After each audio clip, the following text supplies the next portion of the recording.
Mga ka-Sir ito pang mahigit 1,100 at 100 MILF BIAF members, formal ng kaanib ng BFP. Nasa kabilang linya, Bombasay Alicia para sa buong detalye. Mahigit 1,100 miyembro ng Field Guard Base Command sa ilalim ng MILF Bangsamoro Islamic Armed Forces o BF National Guard Front ang formal ng nanumpa bilang mga bagong kasapi ng Bangsamoro Federalist Party.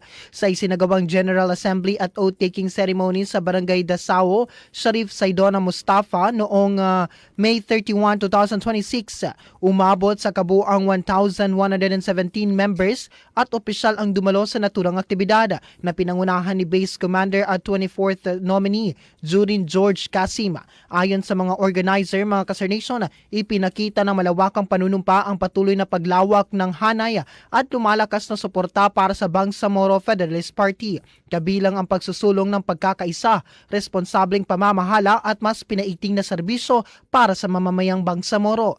Itinuturing din ng aktibidad bilang bahagi ng pagpapalawak ng suporta at political engagement ng mga komunidad sa rehiyon sa gitna ng paghahanda para sa nalalapit na demokratikong proseso sa Bangsamoro. At iyan ang aking report. Ako, si Bombasay Olis, and this is Bomba Radio Philippines, the #1 and most trusted source of news and information. Basta Radyo, Bompo!